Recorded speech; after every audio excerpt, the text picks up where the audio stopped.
Hello दोस्तों, मेरा नाम रोहित और स्वागत है आपके अपने यूट्यूब चैनल बेसिक सेंटर में। तो आज मैं बताने वाला हूँ VBU या तो फिर BBMQ semester 1 political science core 2। और पता है आप सभी को कि VBU का आज एग्जाम है, ठीक है। तो मैं उन्हीं को देख करके वीडियो बना रहा हूँ। और इसके बाद भी मेरे एक और वीडियो आएगा 73वें संविधान संशोधन, इसके आधा घंटा के बाद तुरंत, ठीक है। उसके बाद आप लोग को एक जिला परिषद वाला पढ़ के जाना है खुद से, ठीक है, क्योंकि मेरे को टाइम नहीं मिल पा रहा। तो मैं इतना करवा दिया, 3 क्वेश्चन करवा दूंगा। एक करवा रखा है, एक अभी करवाएंगे, एक आधा घंटे बाद आएगा, ठीक है। और एक आपको जिला परिषद वाला खुद से करना, ठीक है। तो यहाँ पे नगर पालिका परिषद के संगठन का वर्णन करें, या तो क्वेश्चन आ सकता है नगर पालिका क्या है, इसके कार्य एवं शक्ति का वर्णन करें। तो देखिए, मैं आपको जल्दीबाजी में समझा रहा हूँ, अगर कोई दिक्कत हो तो फिर मुझे कमेंट बॉक्स में बता सकते हो। देखिए यहाँ पे नगर पालिका का मतलब 74वें संविधान संशोधन से है, क्योंकि नगर पालिका का जितना सारा बात किया गया ना वो 74वें संविधान संशोधन में किया गया है, ठीक है। यानी जो 74वां बार जब हमारा संविधान का संशोधन हो रहा था ना, तो उस टाइम नगर पालिका का बात वहाँ पे चला था। नगर पालिका मतलब हमारा पंचायत वगैरह से बात रिलेटेड, ठीक है। तो ये पंचायत वगैरह से रिलेटेड 74वें संविधान संशोधन में बात चला था, जिसमें नगर पालिकाओं को जोड़ा गया था। जिसमें से क्या किसको जोड़ा गया था? नगर पालिकाओं को। 74वें संविधान संशोधन में नगर पालिका को जोड़ा गया था, किसके अंतर्गत? तो 74वें संविधान के अंतर्गत। और इसको संवैधानिक दर्जा प्राप्त हुआ। इससे क्या होगा? संविधान का एक दर्जा प्राप्त हो गया, ठीक है। नगर पालिका खासकर शहर एवं कस्बे में काम करते हैं। जो हमारे ये नगर पालिका वो कहाँ पे काम करती है? खासकर शहरों एवं कस्बों में काम करती है, ठीक है। कस्बों मतलब जो थोड़ा सा गाँव से हल्का सा बड़ा होती है, ठीक है। तो इस शहर एवं कस्बों में काम करती है। लेकिन देखा जाए तो आमतौर पर शहर में ही काम करता है, लेकिन आमतौर पर अगर देखा जाए तो छोटी मोटी नहीं, बल्कि ये नगर पालिका किस में काम करती है? बिल्कुल शहर के लेवल पर काम करती है, ठीक है। नगर पालिका कहाँ पर काम करती है? शहर के लेवल पर काम करती है, ठीक है। आप सभी को पता है कि नगर पालिका ने जो हमारा शहर होता है उसमें भी पंचायत होता है, ठीक है। हमारे गाँव में भी पंचायत होता है और हमारे शहरों में भी पंचायत होता है, ठीक है। अब देखिए, अब नगर पालिका को जनसंख्या के आधार पर 3 भागों में बांटा गया। अब देखिए, आप लोगों ने अभी तक देख लिया कि नगर पालिका को 74वें संविधान के अंतर्गत संविधान में दर्जा मिल गया है। और इसमें से क्या किया गया है कि इसे दर्जा मिलने के बाद नहीं, ये जो नगर पालिका इसे 3 भागों में बांट दिया गया है जनसंख्या के आधार पर। क्योंकि आप सभी को पता है कि मान लो कि कोई भी शहर का नगर पालिका है, तो क्या दुनिया में तो फिर मान लो भारत का एग्जाम्पल लेते, तो क्या जितने भी भारत में हैं, क्या सभी जिला में एक ही टाइप्स का जनसंख्या होगा? नहीं। किसी जिला में मान लो कि 2 लाख होगा, तो किसी जिला में 6 लाख होगा, किसी जिला में 15 लाख होगा, मतलब अलग अलग जनसंख्या होगा। तो इसी प्रकार से नगर पालिका को टोटल 3 भागों में बांट दिया गया, ठीक है। नगर पालिका को टोटल 3 भागों में बांट दिया गया। एक नगर पंचायत, ठीक है, एक नगर पंचायत है, दूसरा है नगर पालिका परिषद, तीसरा है नगर निगम, ठीक है। पहला नगर पंचायत, दूसरा नगर पालिका परिषद और तीसरा नगर निगम, ठीक है। आपको बहुत ही आसानी से याद हो जाएगा, ज़्यादा याद करने की जरूरत नहीं है। अब पहला देखते हैं नगर पंचायत। यह सबसे छोटी श्रेणी में आती है और इसका प्रयोग उस नगर के लिए किया जाता है जो अभी मतलब ग्राम से नगर में बदला है। इसमें 30,000 से 1 लाख तक की जनसंख्या होती है। देखिए, नगर पंचायत क्या होता है? नगर पंचायत वहाँ पे लागू किया जाता है ना। नगर पंचायत किसका भाग है? एक हमारा नगर पालिका का ही भाग है, लेकिन नगर पंचायत वहाँ पे मतलब लागू किया जाता है जो अभी कुछ महीना पहले गांव था वो, और गांव में से धीरे धीरे जनसंख्या बढ़ गई, तो वो धीरे धीरे शहर में बदल रहा है, ठीक है। तो ऐसे जो होते हैं ना गाँव, तो फिर ऐसे जो क्षेत्र होते हैं ना, वहाँ पे नगर पंचायत लागू किया जाता है। और नगर पंचायत कौन लागू करता है? उस राज्य का राज्य सरकार, ठीक है। जैसे हमारे यहाँ पे हेमंत सोरेन हो गया, तो मान लो हमारा गांव राज्य स्तर पर, हमारा गांव जो हो गया थोड़ा बड़ा लेवल पर हो गया, तो हम जो हमारा जो सरकार वो क्या करेगी? हमारे गांव को नगर पंचायत बना देगी, ठीक है। क्योंकि कोई भी गांव अगर थोड़ा बड़े लेवल पर होता है तो उसे नगर पंचायत बना दिया जाता है, ठीक है। और इसकी जनसंख्या कम से कम कितना होना चाहिए? 30,000 से 1 लाख के बीच में। अगर आपके गाँव की जनसंख्या 30,000 से 1 लाख के बीच में है तो वो नगर पंचायत में चला जाएगा, ठीक है। ये ध्यान रखना कि गाँव से बढ़ करके नगर पालिका होती है, यानी गाँव के लेवल पर नहीं, गाँव से बढ़ करके बात चलता है इसका, ठीक है। तो ध्यान रखना इस बात को कि नगर पंचायत में अगर हमारा गांव अगर नगर पंचायत में जाना है तो उसमें 30,000 से लेकर के 1 लाख का जनसंख्या होना जरूरी है। दूसरा अगर बात करूं तो नगर पालिका परिषद, यह बीचों बीच में होती है, यानी कि यह नगर पालिका का मध्य श्रेणी है।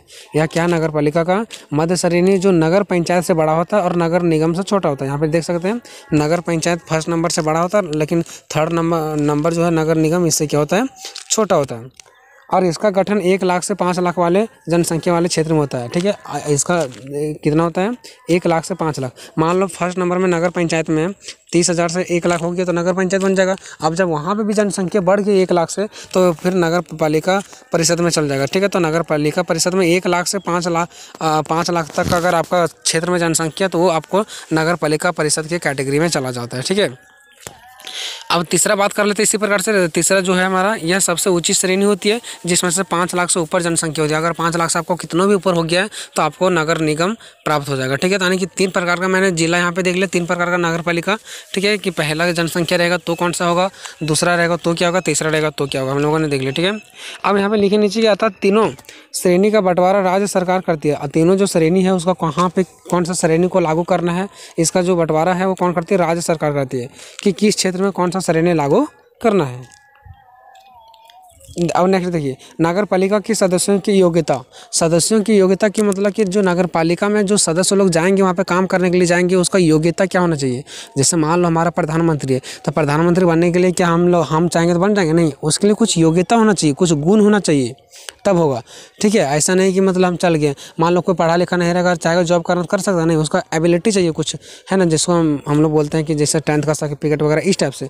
तो वही देखते हैं कि नगर पालिका के सदस्यों की योग्यता क्या होना चाहिए। अगर कोई नगर पालिका में जानना चाहता है तो उसका सदस्य की योग्यता क्या होना चाहिए। तो सबसे पहले उस क्षेत्र का मतदाता सूची में उसका नाम होना चाहिए। जो लोग नगर पालिका में जानना चाहता है उसका मतदाता सूची में नाम होना चाहिए। दूसरा है कि वह ऐसा सज़ा ना पाया हो जिससे किसी प्रकार का चुनाव में दिक्कत नहीं होना चाहिए। जैसे बहुत लोग होते हैं ना कि केस वगैरह हो जाता है तो वहाँ पे उसका नौकरी छूट जाता है, आप लोग सुने होंगे।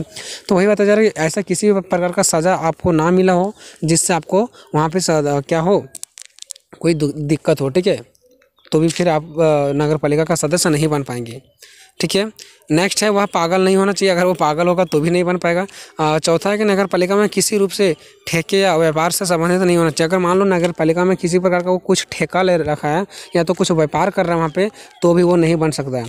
पाँचवा, सरकारी का कर्मचारी ना हो और नौकरी से निकालना हुआ भी ना हो। देखो, वो सरकारी में काम नहीं कर रहा होगा, सरकारी में मतलब कोई भी सरकारी का कर्मचारी ना हो, यानी कि सरकारी में जॉब नहीं कर रहा हो और किसी कारणवश उसे सरकारी काम से निकाला भी ना गया हो, क्योंकि निकाला गया होगा इसी वजह से क्योंकि वो लापरवाही किया होगा, तो भी उसे शामिल नहीं किया जाएगा। मतलब सरकारी काम में आपका नाम नहीं होना चाहिए, चाहे वो निकाला गया हो चाहे आप काम कर रहे हो, ऐसा कुछ भी नहीं होना चाहिए।